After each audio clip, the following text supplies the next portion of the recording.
there's a couple people wondering what's going on. What's going on? Well, technical. That's the thing with going live. Everything is cool. Everybody's alive.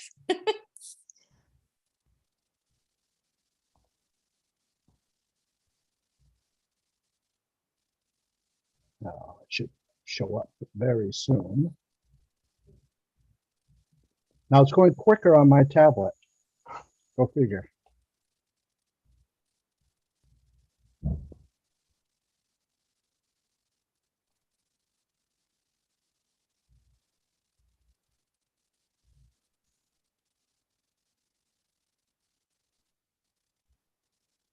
By the way, right before that Zoom meeting, I got a response from a very, very, well, I can't reveal the name right now, from a very cool musician who is probably going to participate on our future music. And I got so excited. It was just like 2 hours ago, and we were talking, and it's so cool. I'm really happy. I'm just sorry that I can't reveal it yet.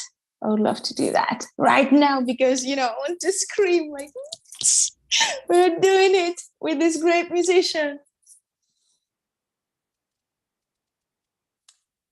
Okay. I just wanted to let you know, maybe you don't know, that your audio is muted again.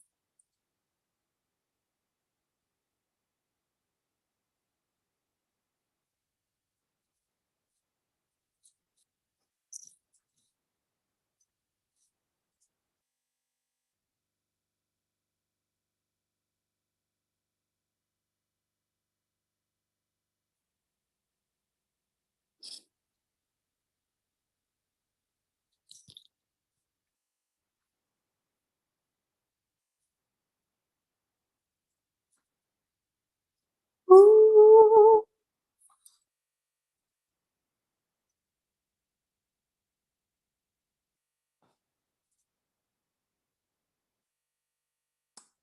And your video is also muted.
I apologize for all this. That's okay. That's okay. It's perfectly fine. Well, I see myself in right now, but not on YouTube. So I don't know if anybody out there can see me or not. So I apologize. I don't know what's going on, and it's a little frustrating. Your camera now is off, but I can hear you and I can see your picture, so I still feel like talking to you. Okay.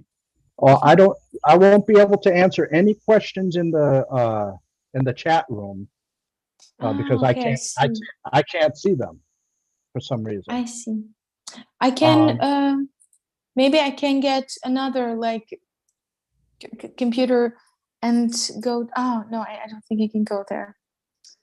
I have like a backup computer that is like older than dinosaurs, but Well, I don't know if anybody out there can hear us. Can you see the YouTube or no? Because I can actually, yeah, I will check the link right now.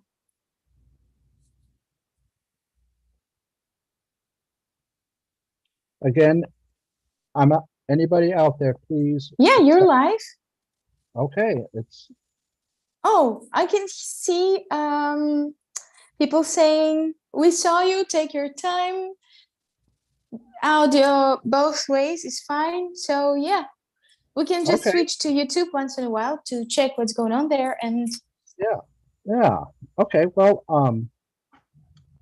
now I'll have to get the CD off of the shelf so people can see it. oh, wait a second. I will just you can show. I will just check one more thing with YouTube.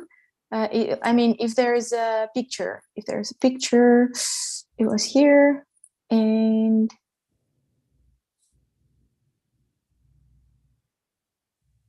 wow. Wait a second. So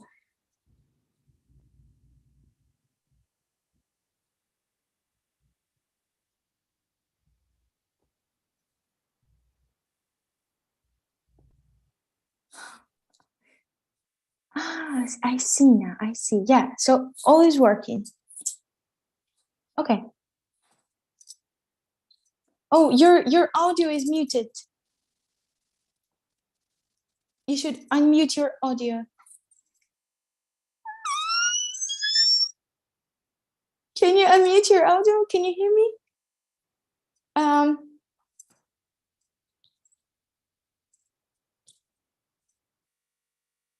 I can't hear you.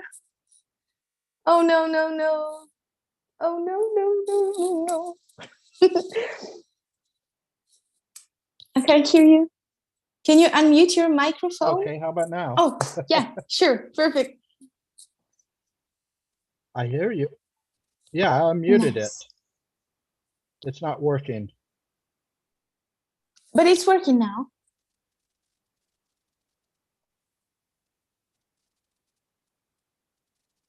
Yeah. How about now? Yeah, I it's working. I It's think working. this is going to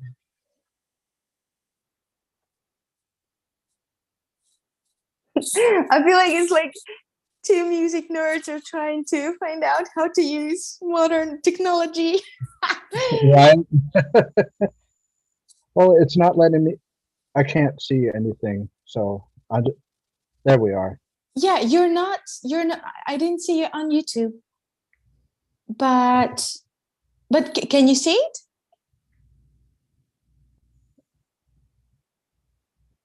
Everything they said everything's working, but the split screen. Yeah. Maybe I should do this. Maybe it's because my screen is like that. Who knows? I don't know. I'll, I'm just going by what people are saying in the chat room. Okay. Um I'm just curious. Why can it be?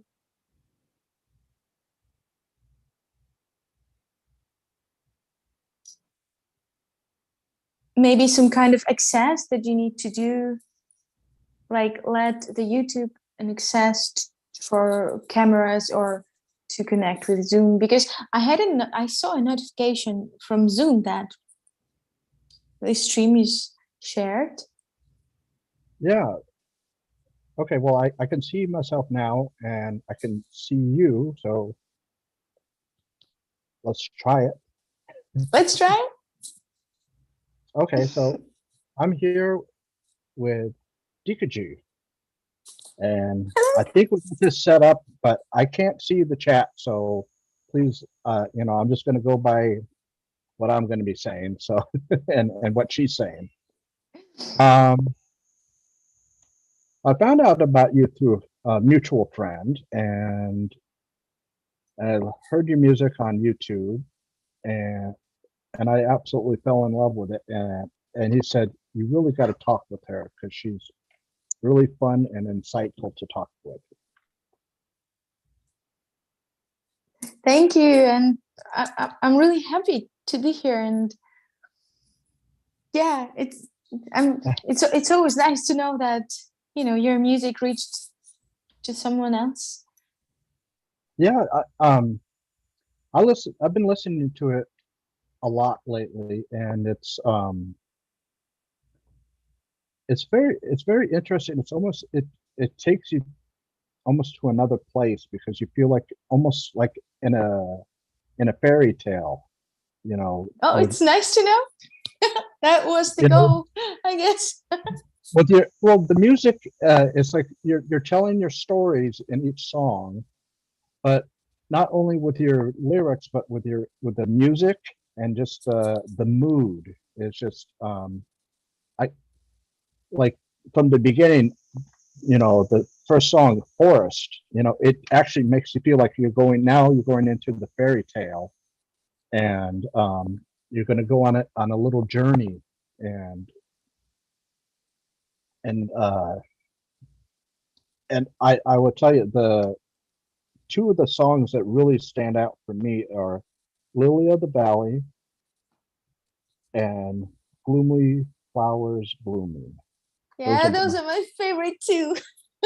I, I don't know, those two just and also, you know, the video for Lily of the Valley is was very good, and it was again it has that fairy tale feel, and then when you have yourself done in triplicate on the staircase, you know, and I think the scenery and the atmosphere of the film brought out the music even more.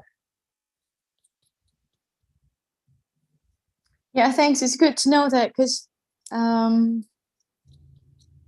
sometimes, about Lily of the Valley, I wanted to keep this video like close to the song in terms of, in the song I'm describing this nice, sunny, beautiful day.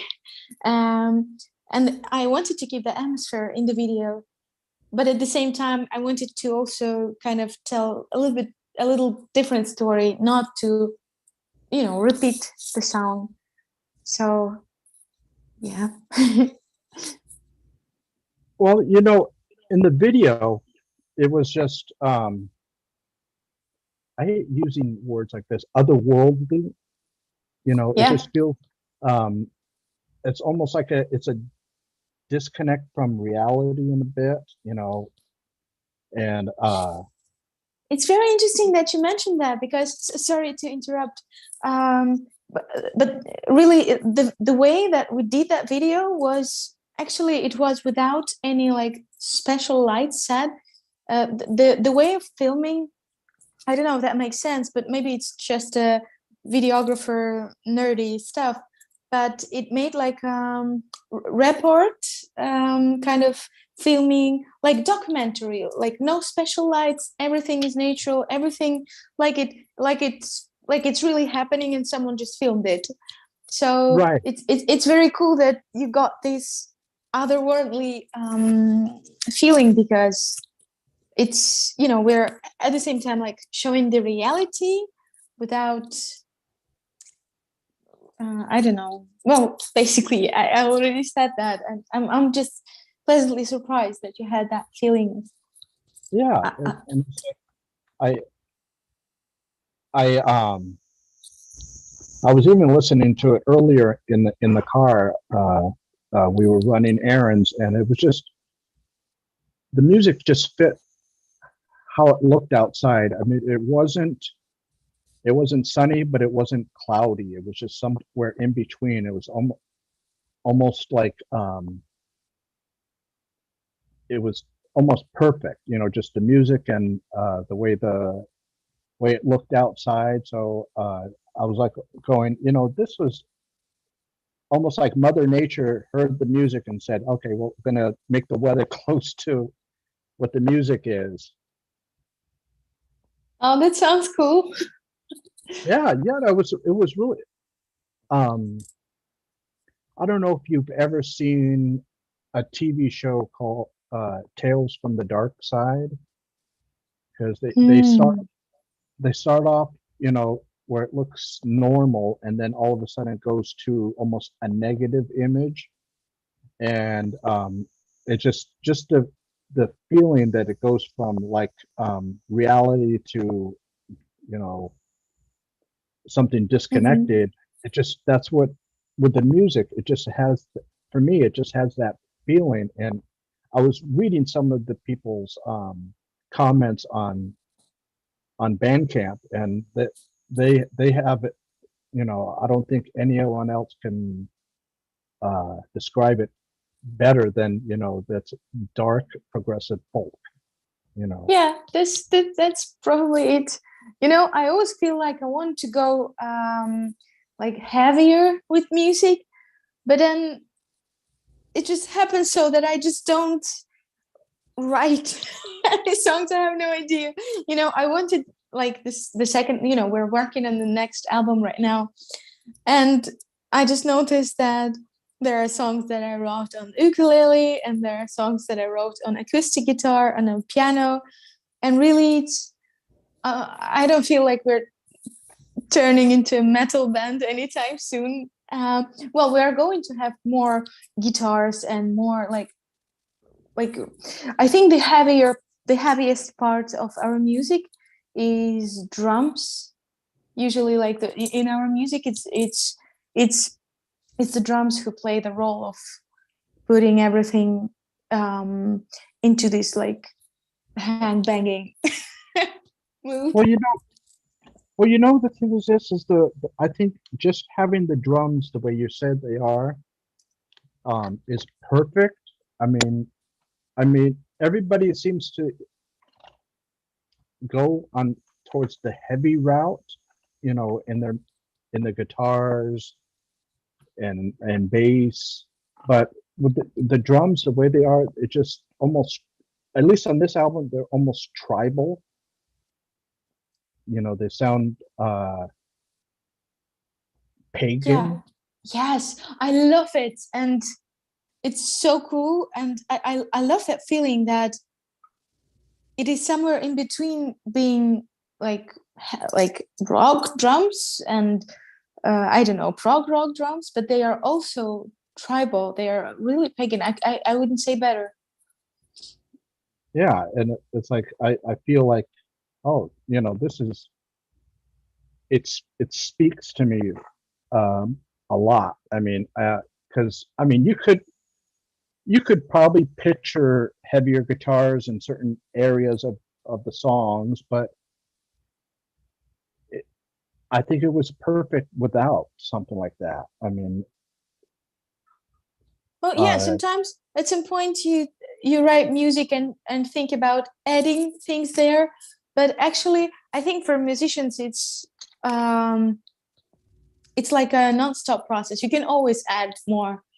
And at some right, point there is this moment of the songwriting and of like really composing when you really get rid of stuff and you just want to leave um, as minimal as possible, but also to keep this feeling of orchestra and live band, but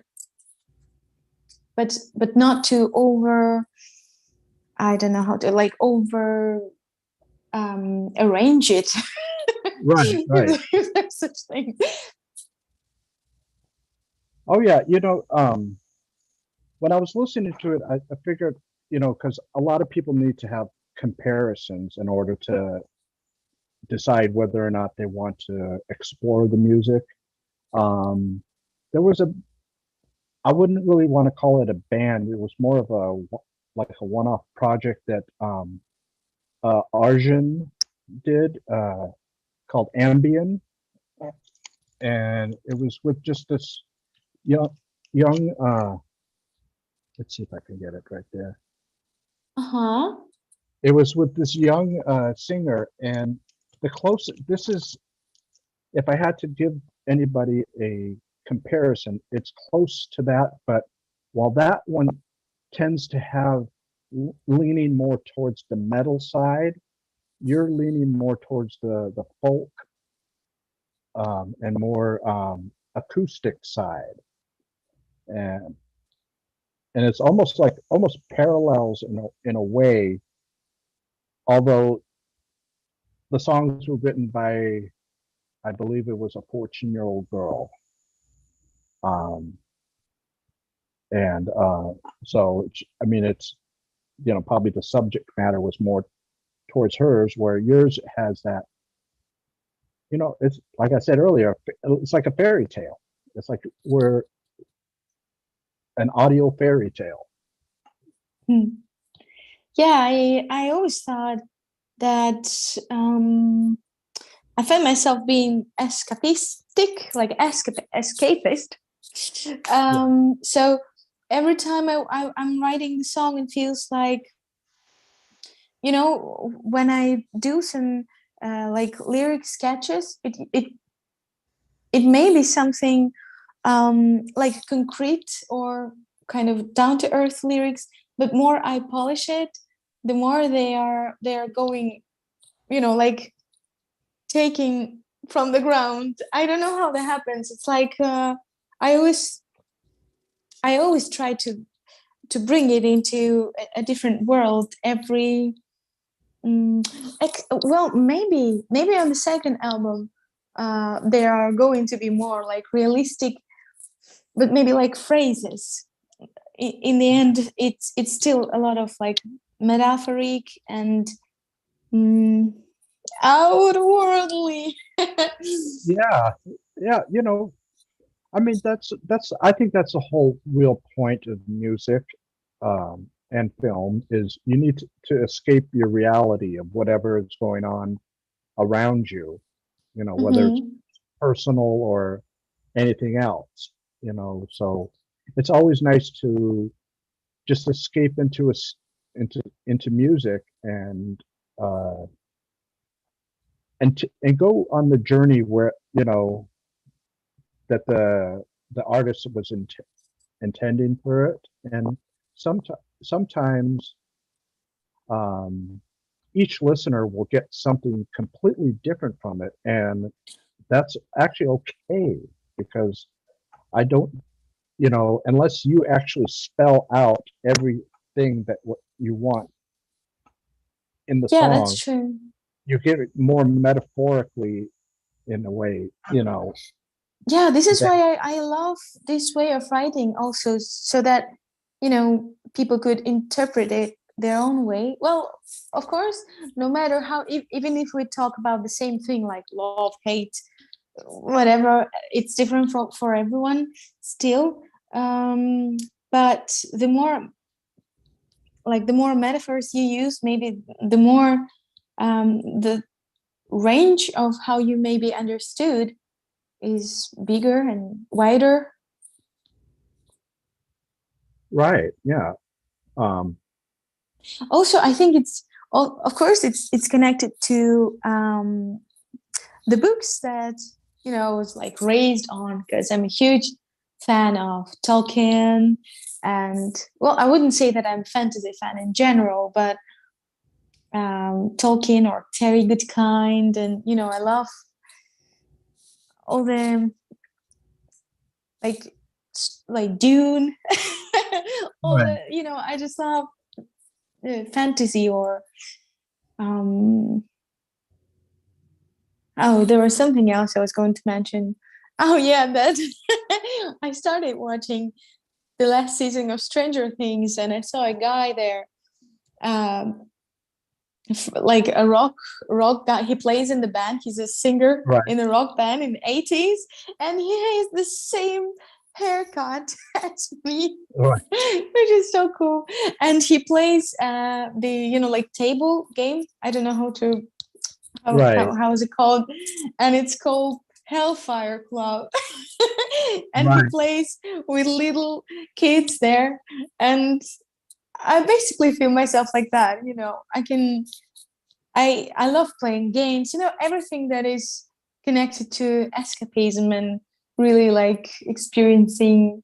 Well, I don't think it's like escaping this world. It's more like seeing more in this one than Right. we do on a daily basis. You just see deeper. It's actually everything we call different worlds is still, and even like fantasy books, fantasy music, it is still created here in this world.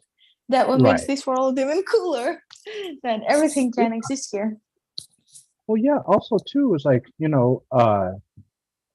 from people from different parts of the world. They, the way they're raised and their the cultures and everything, that comes out too in music. You know, you even if someone's not consciously doing it, if it'll subconsciously, whatever your culture is going on in your personal life and your area that you live in, it's going to come out in your music in some way, whether it's obvious or, you know, very subtle. Yeah, I agree. Yeah, I agree. And you know, it's like you have that, you know, in your music, the Eastern European folk going on too. So it's like, you know, you're hearing, okay, you kind of know a little bit where the music is coming from, because if someone was in the same frame of mind as you creating the music, let's say here in the United States, it would be it would have a completely different sound unless they're purposely trying to sound like someone else. You know, if they're Actually, just if they're going that's natural. that's interesting because I think it some things like for example on glorious, beautiful, magical, and some things that we use like this like folk and like Asian style.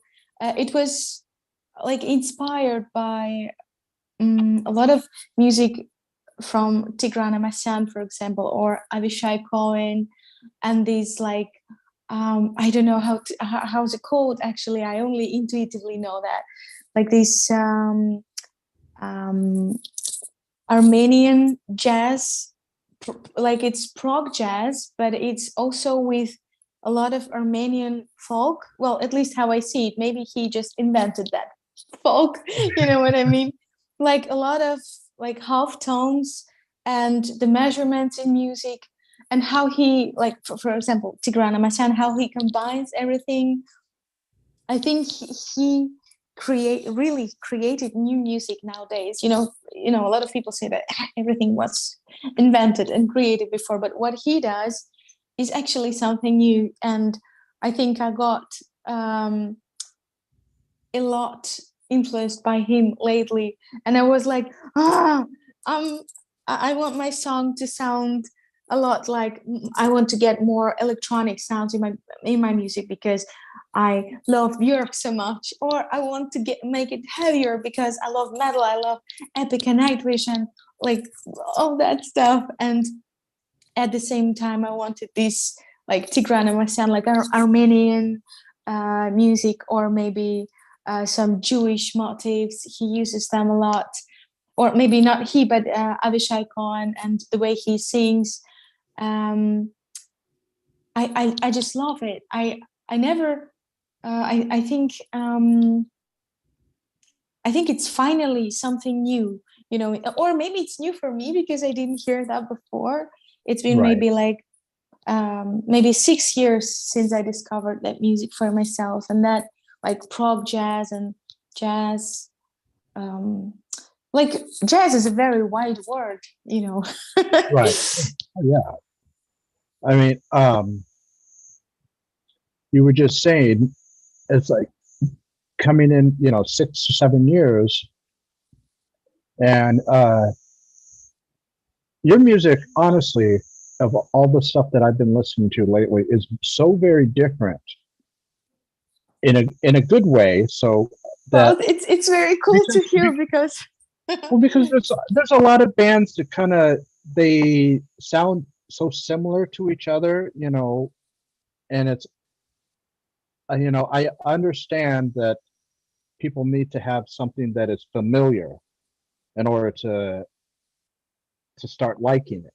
You know, it's like, you know, if they so, but at the same time, if you're a fan of progressive rock or progressive music, you should experiment and kind of go outward and try something new, you know, instead of just kind of staying put with a certain style, you know, and you bring in a freshness, at least to my ears, you know, to, you know, everybody else is, you know, following certain I even heard some bands they get described as prog by numbers, and you don't do that. You just because you're relatively new to the genre, you're not thinking on those levels of these people that have been doing it for decades. So they're going to follow a similar formula for each of their albums, and if they're popular, that usually means you're going to get. I hate using the word copycats. You know, Yeah. You so mean it's when the band is becoming kind of the prisoner of its own reputation, and they right. kind of maybe unconsciously repeat themselves to please That's their audience. yeah, yeah. It's like and then sometimes when they decide they want to change, and sometimes their audience like going, why did you do that? And I'll Yes. gi- I'll give an Well, example. yeah, I'll give one there's example. there yeah, okay. I mean, I just wanted to add that there will always be half of audience who would say, yeah, the band should not, stay in one place forever, and other people will say, I wish they would just go Do this. on the way they used to do, do the same thing. Yeah. Well, I What think, okay, it's just okay, sorry. the one example I have, that stands out is that band Pain of Salvation. When they did the album Scarsick, I was reading so many like why did they do that? All of a sudden they have a disco song. All of a sudden, and then when they did the Road Salt, the the two of the Road Salt albums, where it was more of a 70s style. And it's like, to me, I don't want a band to repeat themselves. I want them Mhm. to evolve, and to me that's the important thing of being in a progressive rock band is to evolve. But have your signature. They always say have the signature sound, where people say, okay, let's say 5 albums into your career, people will say, oh, she's doing something different, but we know that that's Dikajee. We Yeah, know that that's this her, is but she's doing something different. this is what I would love. This is what kind of artist that I would like to be, and this is how I think about what we are working right now with this new album. Um, because I realized that this album is probably going to be very different from the first one. Well, maybe this is how I see it from the inside of the process, and because the process of creation is different from the first one so far, and um, but at the same time, even the songs within this second album, I know that no one have heard them so far, but they are different from each other also, because we have song that the sketch name is Doors. And the song that is sketch name is like, and it sounds like I'm going to spoil everything, I shouldn't tell that. Well, it sounds like a metal tango, you know so they're so different, and there's another song that is like really not heavy, but well, yeah, maybe heavy. Well, they are so different, they are very energetic. I think the second album is, it's not that like how do you say it's not that fluffy Right. as the Right. first one. It's more um hang banging in a way. Well, it's more like really groovy, and yeah. But I think that from the outside, you can still say, yeah, this is Dikajee, and like because there's something is still going to be there, like the way I compose stuff and the orchestra. a lot of like backing vocals and the lyrics. Everything is still there, like nature loving Right. thing, but also personal and self ironic in a way.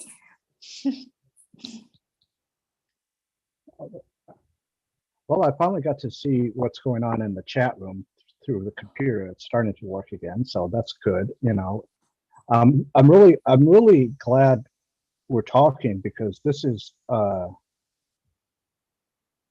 I try to tell people, even not listening to progressive music, that they should really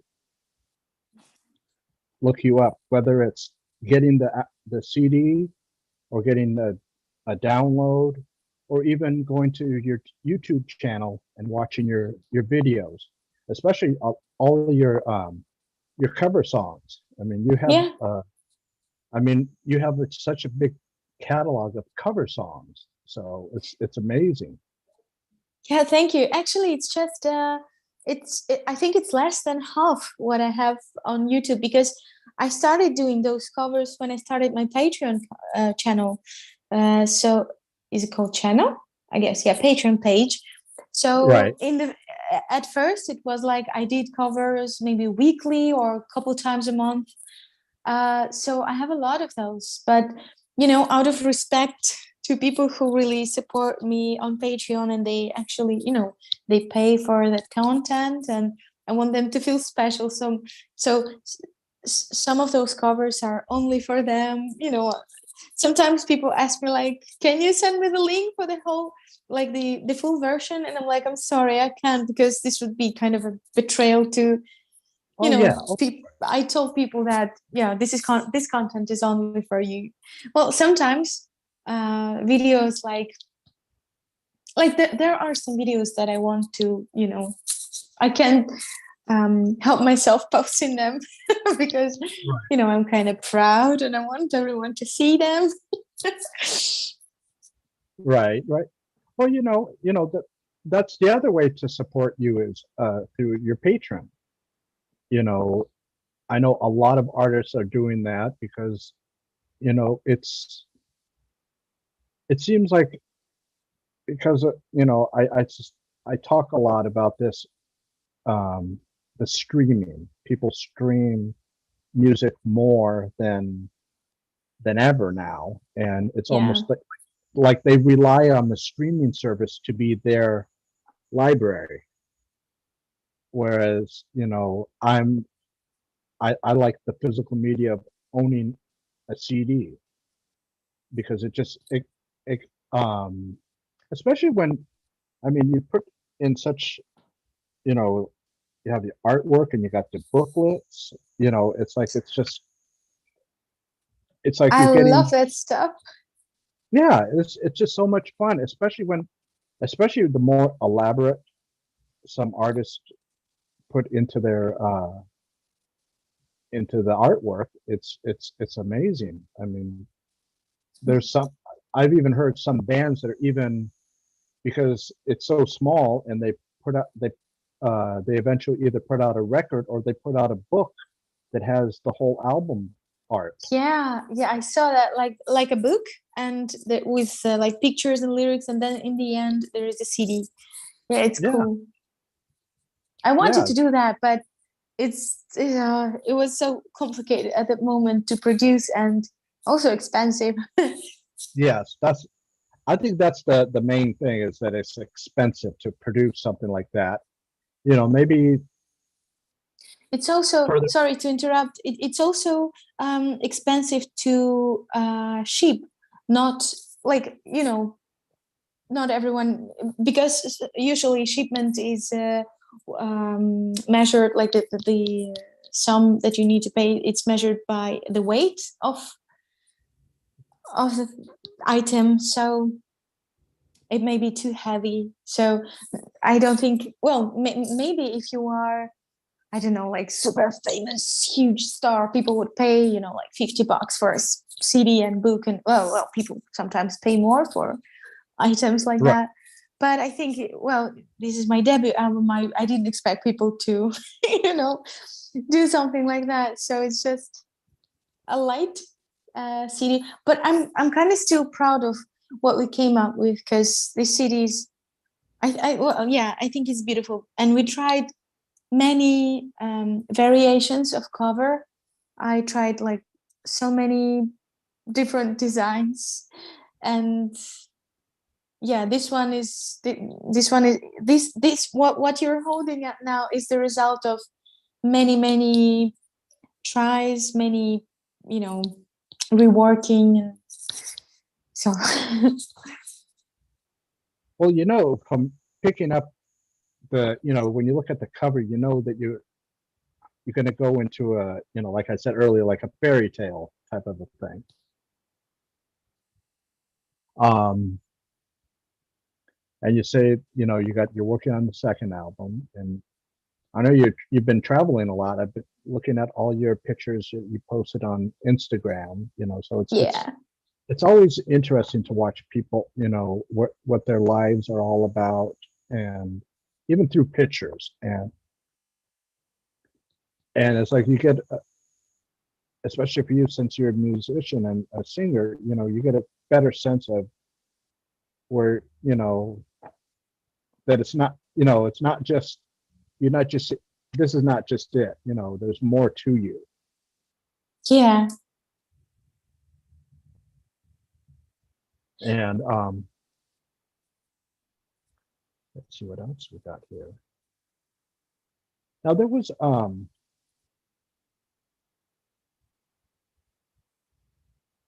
I like how you just the also too is how each of the songs flow right into the next one almost seamlessly.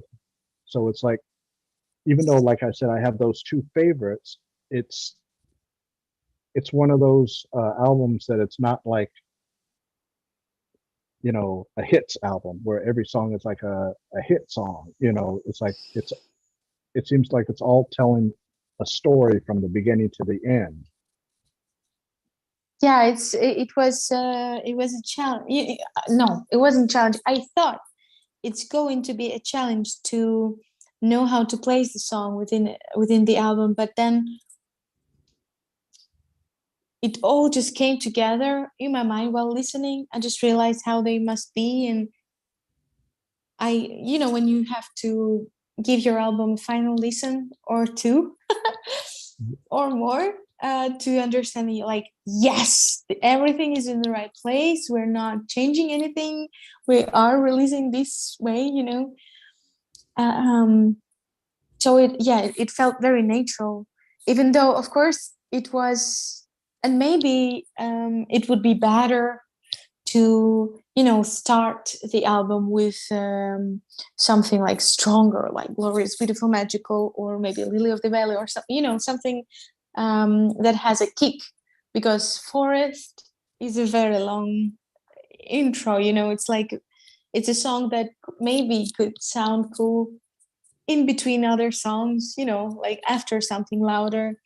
So, but I think it was, how do you say it, like maybe a bold, brave decision to, no, I'm not going to think about like this album kicking as many listeners as possible. I'm going to really go into dynamics. I'm going to take my time. It's all about the music, and I'm happy that I kind of remained devoted to the purity of the composition first, not to kick. Right. Well, honestly, I think Forest is a perfect intro. Thanks. It's a Oh, perfect that's intro. because you have good taste. I mean, well, also too, I think, um, and it's also in film too. It's like everybody wants the payoff right now. Yes, yeah. They The don't they impact. don't want to invest the time to get into the character of the music. The different characters, and that's not just your vocals, but the instruments and the moods that they're doing. You want to get into that. You don't want to be just all of a sudden pushed into a situation and bombarded by, either like heavy guitars or heavy drums and not know what's going on. At least with this, you get You know, introduced. yeah, you know, there's art to create music, and there is also an art to listen to music. You really learn like listening and learning the patience to, you know, really experience the music. I think you just have this art of listening. That's why you can appreciate this long developing and stuff like that. Yeah, like So are they you know, saying that we are boring? no. um, well, like in the chat, they're saying, the lyrics of Forest draw you in, into a forest and into the album, and that's exactly it. That's you know, a, I think that's one of the for me. I like that kind of way on artists. It gets me in. They're like basically they're just slowly like going, come on, come along with me, grab my hand, and You know, we're gonna like go. in this sorry, in the studio with the person who usually records my vocals, we have this like expression like, oh, it's time to record some more like those crazy mermaids, let's do that, like you know. And we're like, that sounds cool, but maybe some more crazy mermaids are needed here, let's do that. You know, and we have this thing, there is also this guy who's named Sigismund. I don't know why.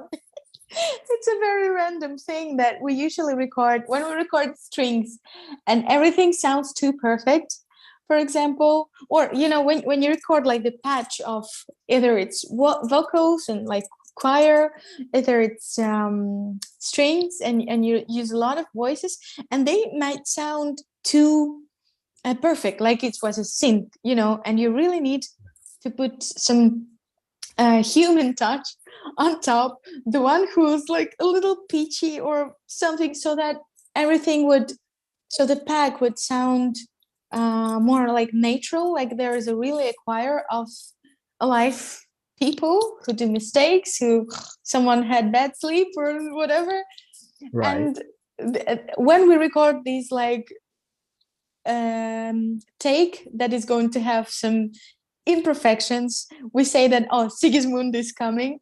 Like, and the person, like this imaginary person who is recording like bad takes, but so that, you know, we really hide it into the mix, very deep into the mix, but he's there and he's creating, or yeah, it's basically him, this feeling of, you know, life people who do mistakes and that make everything sound, yeah, life. So yeah, Yeah. we have crazy mermaids, Sigismunds, and all that stuff. Oh, there is also, oh, no, I shouldn't say that. Oh, I will just, you know, break the magical bubble. So for me, I like to know personally, and I'm sure maybe others like to know your musical influences, vocals, and because you mentioned some of the bands, like you like Epica, like Yes. and I'm familiar with their music and how it seem to think that you have a more earthy vocal style than someone. Um, I don't even know who the singer is now in Epica because I think they changed some singers. No. It's maybe you're mistaken them with Nightwish. Yeah, Nightwish. They've been changing singers. Yeah, Tarja okay. Turunen, Anna Dalton, Flor Jansen, and Simon Simmons is singing in Oh, Epica. she's still Yeah, okay. yeah. It's been a while So since I. my vocal adventures are so that I've been listening a lot to Bjork and to Nightwish with Tarja, and I would say that, of course, Taria, like mostly, well, and also that's weird, but Madonna, because some people, I know she's pop singer, and some people say that she can't sing, but I actually think that she's somehow she's a beautiful singer. She's very, I don't know, like a very deep singer and feminine, and there is something about her voice, like the unconscious, oh, maybe a conscious beauty. So about Tarja, I think Tarja has influenced so many um, modern vocalists who are in heavy music, in classical music, because I'm an opera singer. When I can't remember how many years, I decided to get myself like educated. So I'm a kind of how they say it, like classical trained um, singer. I decided to go to the school of Rimsky-Korsakov, and I finished it. I graduated, so I can sing opera. But I don't use that on Dikajee. I think, I don't know, maybe I will sometimes in the future. But I really like to divide. I really like to do what the song requires. I don't do like operatic solo just because I can. Right. Yeah. Oh yeah, that's one of the things, it's like I like when people kind of they pull back on things, it's like, and don't just put in things just because they Yeah. can, you Yeah, I know. like some songs. They require this like intimacy, like this, when you record quiet vocals close to the microphone, like you're sharing something personal, like whispering in the ear kind of thing. And Right. some things, sometimes you do both things, like you're doing these close vocals, but at the same time on the background you create like wider vocal things, just because sometimes for example, I sometimes hear my voice as like as a singing voice, but at the same time there is such thing as instrumental singing, like when you just, yeah, you do the harmonies or some like the instrumental singing. I don't know how to Right. describe it better. That that that makes sense. It's like you want to. I like when vocalists, where they kind of almost, okay, they do the traditional singing that you know that everybody knows from in pop music, but then also when they make their voice, like you're saying, an instrument, it's as part, because that's the one thing, and then also with the instruments, you can hear a voice from the instruments. Mhm. I mean, if you really pay attention, and that's again, that's the wonderful thing about progressive music is you hearing new things. Like with your album, it's like this is not one of those things where when you listen to it all the way through, you go, okay, I heard it, and it goes in the shelf. Yeah.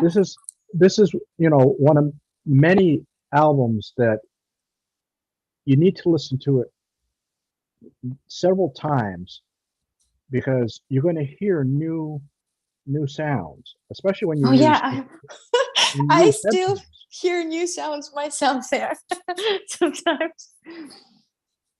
Yeah, and that's what I love about this music is that you know I don't hear.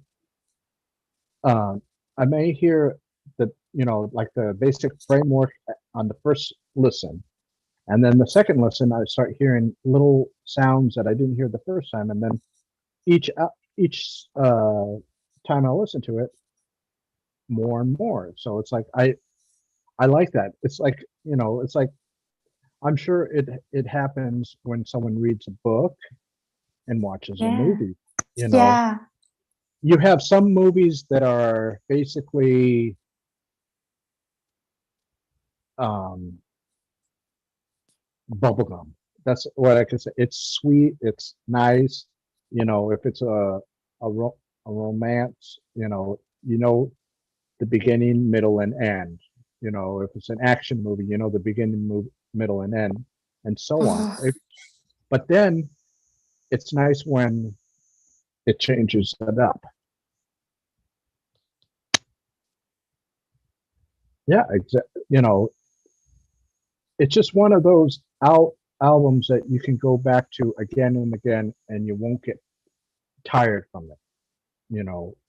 Unlike pop music, you tend to get tired of a band, and unless you're like an ultimate fan of theirs. But Yeah, well, it depends on. Of course, it depends on the music. There is a lot of like really good pop music. Maybe I'm getting old, but I was just thinking about Madonna again. right, Sorry to mention that on Frog Not, but still, if you listen to her albums that she did with Massive Attack, and I'm a huge fan of, you know, like Massive Attack and trip hop music. I think it's like Mezzanine, their album, or um, it's it's a huge revolution in music. I think it changed a lot in music, and I'm actually thinking that it's slightly coming back even in pop music that we hear. Like, well, it's a different subject, but I was going to tell that, pop stars like Michael Jackson, it's not what we call pop music right now, really. It's right, different. It's a huge live band where everyone is genius and they're super technical, and well, it's different. It's different. Well, so I was just going to tell that pop music is different and it may be done different. right. And it's like, I mean, that kind of music. The today's pop music, is more to me from what I hear, because they put it in television shows and in movies. They put the hit song of the day or the month, It and they used put to it in be there, better. and and it's Sorry. like it's like it just sounds so generic and like there's nothing to it. It's like you can probably just put that in the background and not even think about it. Whereas any progressive music, you have to sit there and actually take the time, if it's, however long the album is, whether it's a 45-minute or if it's a 70-minute, you take the time to the investment in that time to listen to it. And Yeah. you get to hear it so differently each time. So it's like, whereas a pop song, you hear it and they already given you the plot. It's Yeah, it's that's true. you're not gonna. There's nothing new that's gonna happen when you listen to it again, except for maybe a feeling that you had when you first heard it. But that's about it. You're not gonna think about it. You're just gonna say this song reminded me of something that happened 4 years ago when that song came out. But Yeah, that's true. that's all it's going to do. Whereas with progressive music, it's new each time. Hmm. So Oh, that's I was, I also, I remember what I wanted to tell you about musicians being the prisoners of their own material, older material. I think why sometimes people want to hear the similar from their beloved bands is that they actually want to listen to their older songs for the first time again. You know what I mean? It's like this is how I would describe it. But you can't erase your memory and listen to, I don't know, King Crimson again for the first time. But like, but yeah, if they would release the same stuff or similar stuff, it would feel like listening to them again, Right. like for the first time. Yeah. It's just, I mean, there is a lot of those bands that, you have where it's like, okay, you know, it'd be nice, to hear it fresh again. But then if they don't have, what is it? A lot of content to it. Yeah. Hmm. Nostalgia. You have that nostalgic feeling for when you heard Yeah. that, whatever the first time you heard it, whether you heard it when that album was first released or the first time you heard it. Like you mentioned King Crimson. I mean, I didn't get into them until the 90s.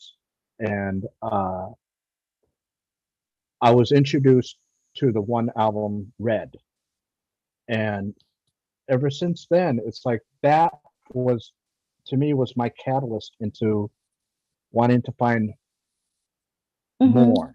I needed Hmm. more. I was like, I, and you know, there's a phrase a lot of people like to use. It's going down the rabbit hole. That was my entry point to this rabbit hole, going down, and Hmm.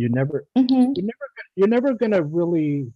I mean, you'll have nostalgic feelings for that album when you first heard it, but it's not going to be the same years later because you're not in that frame of mind.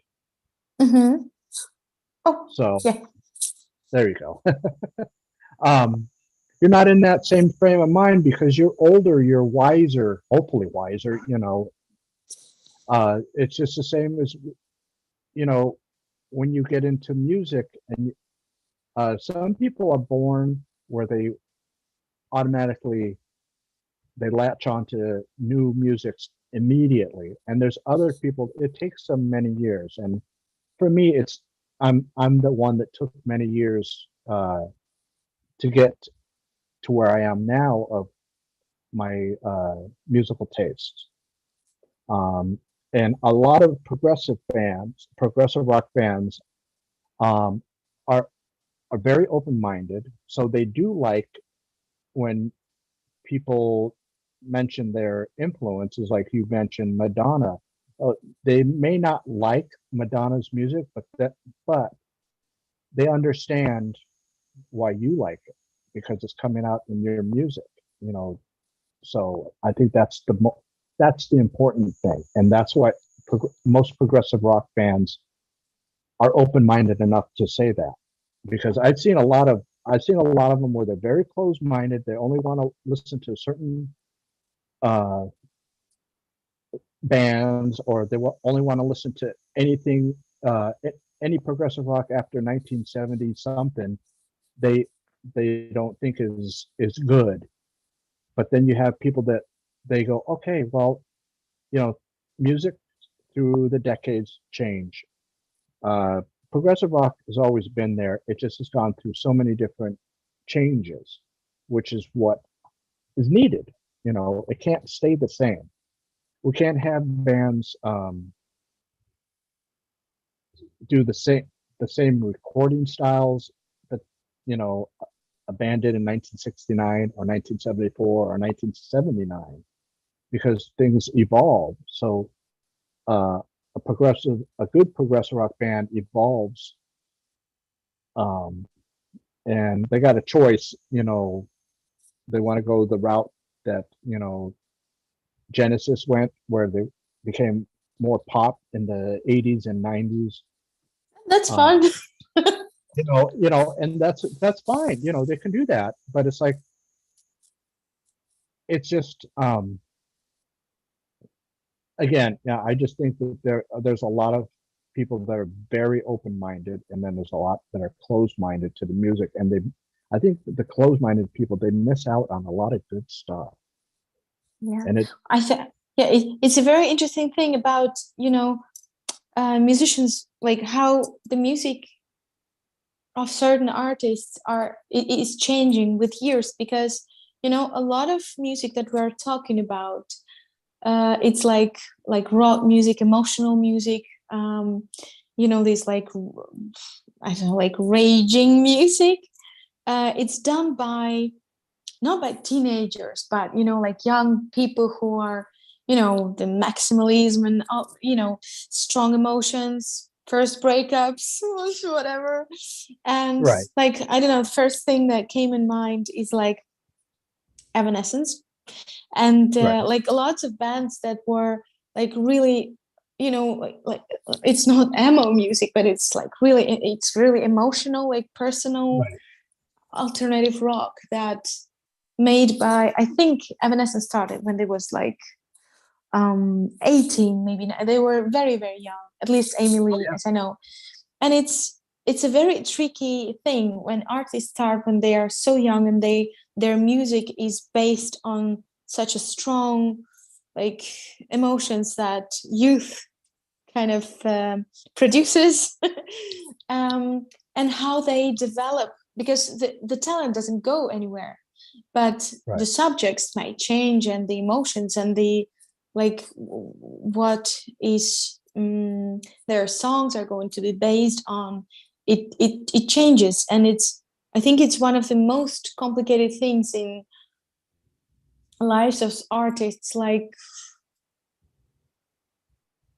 well, whose music is based on such stuff, is like how they develop their style later, like because you can't imagine like alt Kurt Cobain, or like what it would be, because of how it happened.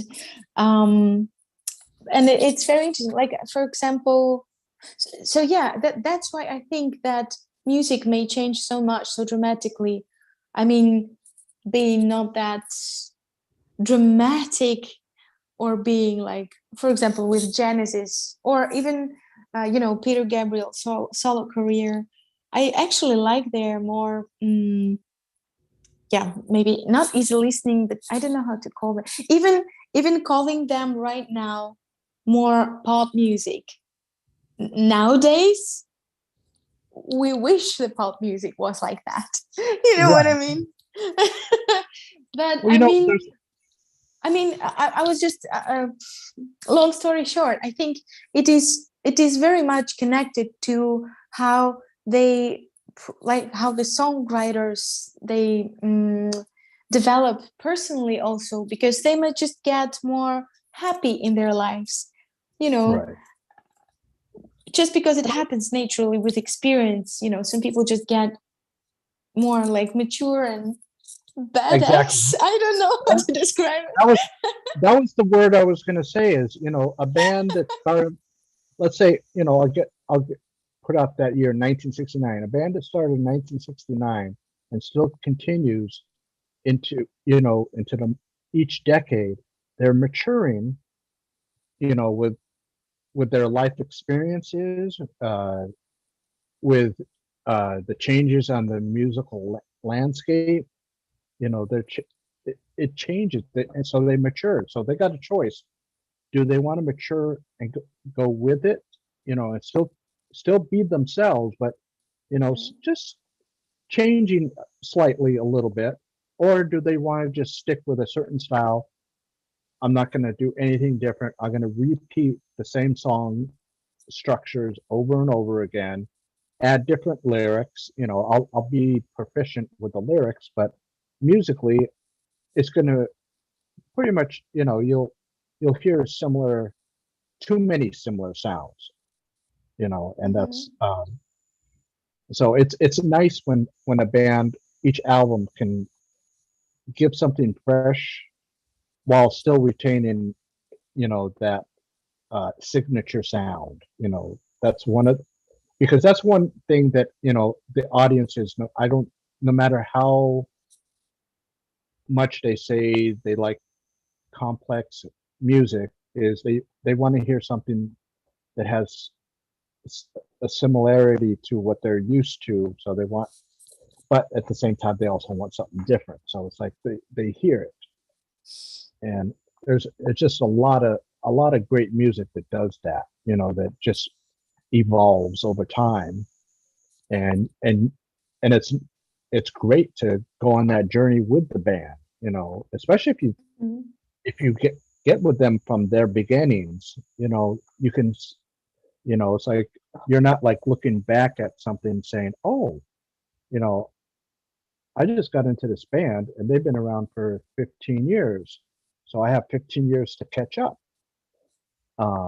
But if the band starts today, or in your case, 20 2021 when the album was put out, now you can go on the journey with you as you evolve through the years, Yeah. and I, um, I also thought, oh, I forgot. I had a very interesting idea. Oh, yeah. I was going to tell about Epica that this is the kind of band that never disappoints. Like, for example, with Nightwish, even though they were my like favorite, and how I started listening to metal and to heavier music, how I really fell in love with classical singing and this combination of like symphonic with guitars and rock, and yeah, this was how I discovered this whole world. right, But I don't really enjoy their stuff anymore, not because they don't work with Tarja anymore, but yeah, because of the song, like everything is just not really there most of the time. But Epica, it is the band that they develop, and they get only better and better.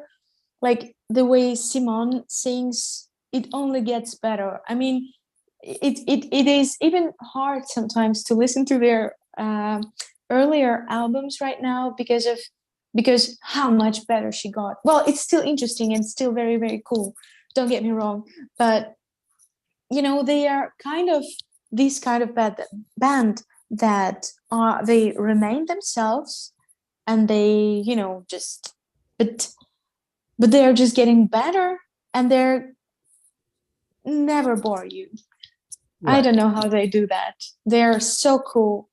And I know, they release albums very often, and it seems like it's not that they're repeating themselves, but they are remaining themselves, but still creating interesting stuff that, yeah, it's just so cool. Everything they do, from, visual stuff around their music, how they record live, and to their actual like studio works, and what they do with their Patreon, and how they connect with fans. I love, it's many levels, right, right. and they do everything. I admire everything they do, not because I'm a fan, but because it is actually really cool. Yeah, yeah. And speaking of live, now that I think we're out of the pandemic, some places it looks like it's, other places it doesn't. Um, are you going to do live? Or Oh, this is my biggest dream. Well, the only problem here with yeah, basically with the pandemic, because it's easier for me to tour on my own because it's just me and my piano. I can tour. It's not expensive. I always know that it's going to be fine. And I actually was going to go on tour in late May, opening for a very cool musician that I've been fan of for years. And of course, I'm not. Because this tour didn't happen. I don't think it would be good to tell everyone what it is. But right, yeah, this was heartbreaking. One of This is probably the biggest disappointment of my life, that this tour didn't happen, because it was supposed to be huge. It was supposed to, well, it didn't have a chance actually with the world that we have nowadays. So yeah, I would like I would like to go on my own, but it is of course different. It's a chamber show with me chatting with audience in between songs, which I love to do. oh yeah, But yeah, it's like it's yeah, it's piano and voice. But taking the whole band on tour with me it's my huge dream. And of course, we're going to do that one day. But right now, it's a little bit risky because if something goes wrong with the pandemic,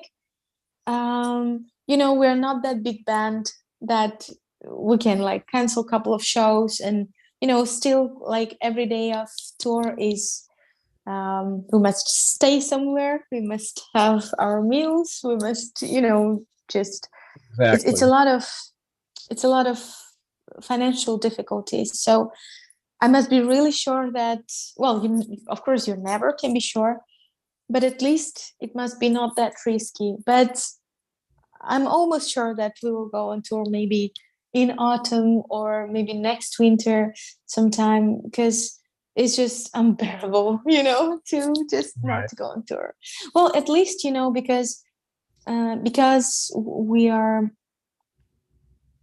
maybe not in a bigger band, like maybe not all like 7 or 8 people, but at least 4 or 5 people on stage.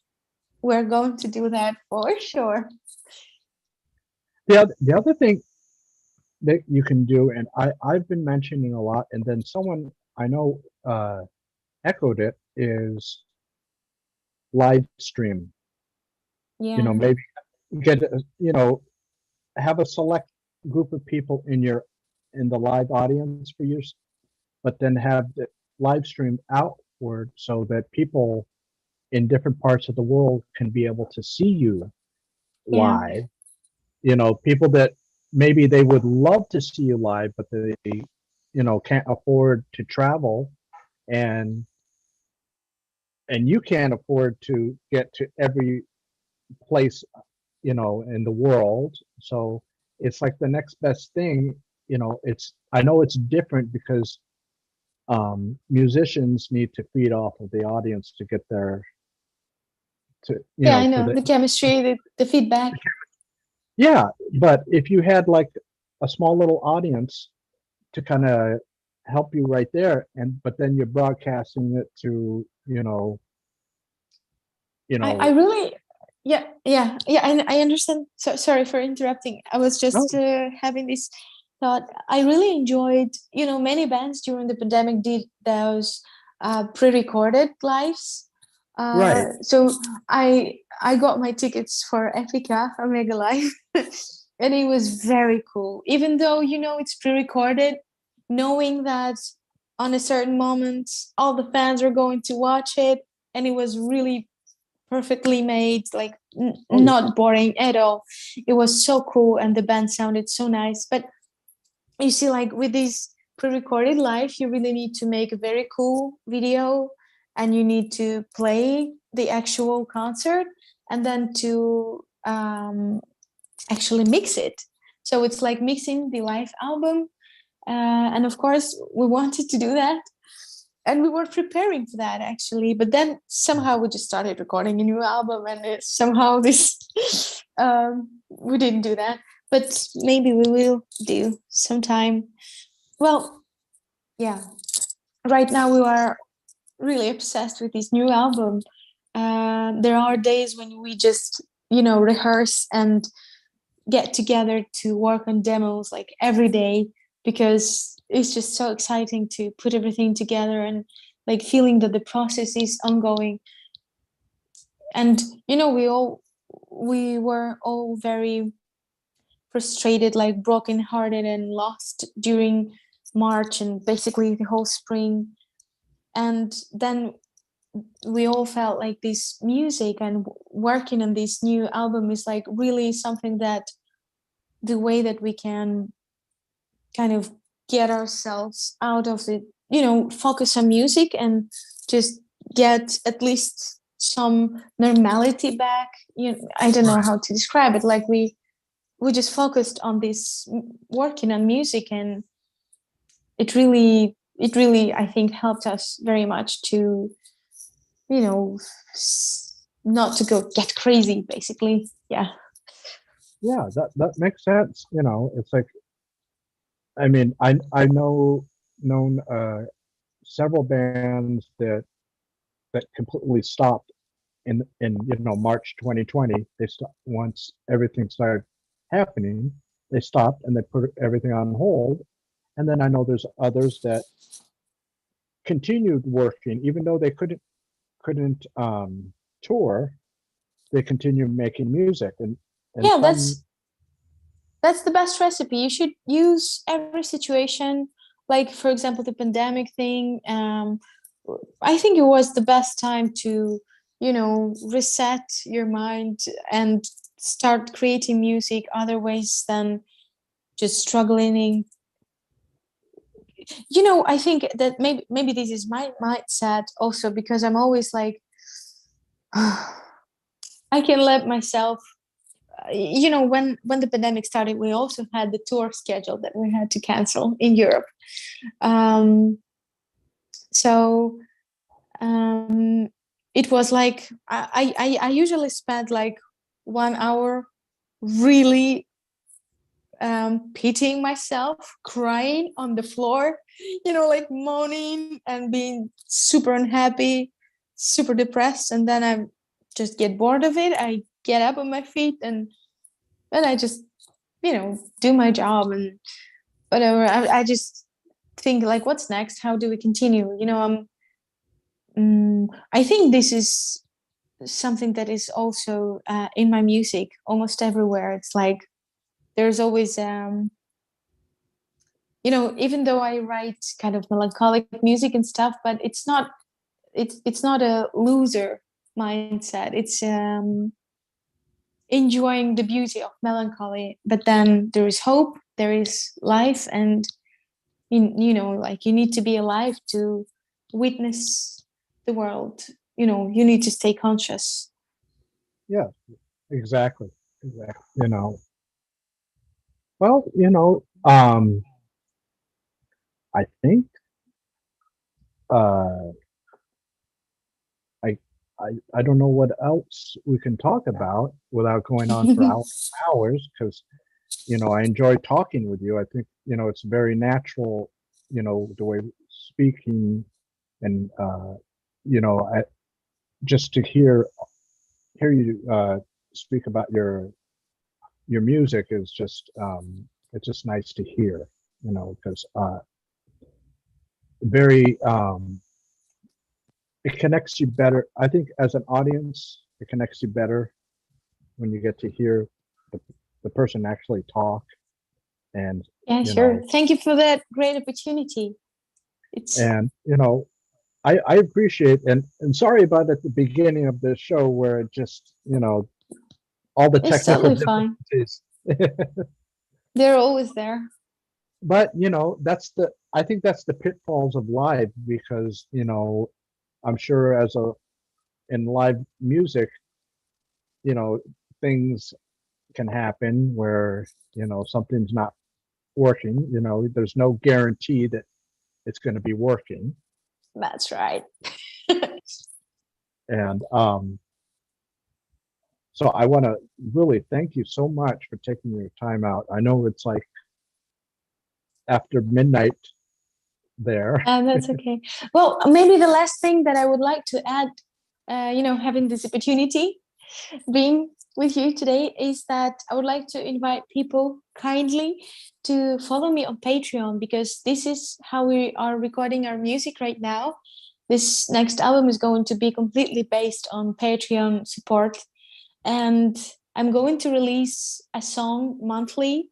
So people who follow me on Patreon are going to be able to even hear the first single in July.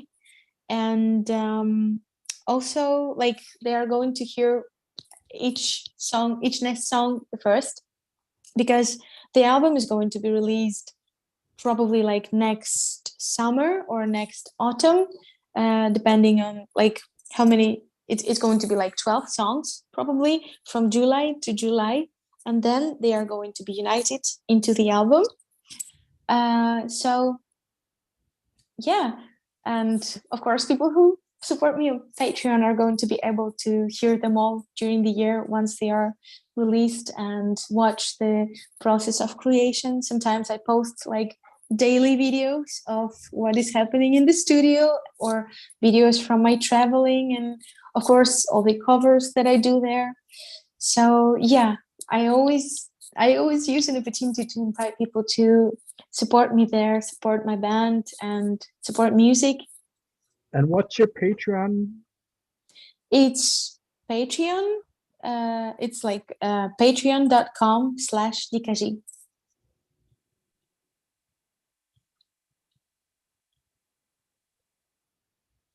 There we go. I just put that in the chat so people can go there. Thanks.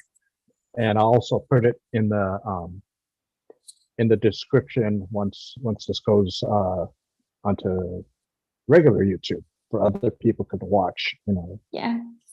So again, thank you so much. I really appreciate you taking the time to talk to me. Thank you so And much for having me. It's always cool to chat with you. yeah, and we'll talk soon. And of course, we're gonna when the second album comes out, we'll definitely talk again. Ah, okay. Yeah, officially, we'll talk officially then. You know, Yeah, for we'll that. talk officially. Okay. Okay, well, thank you very much, DPG. I appreciate I appreciate it very much that you took the time, and the people in the chat room appreciate it too. Especially they appreciate your music, and that's the most Thank you, important. guys. Thanks for watching. All right, I'll see you soon. Okay, see you soon. All right, bye bye. Bye bye.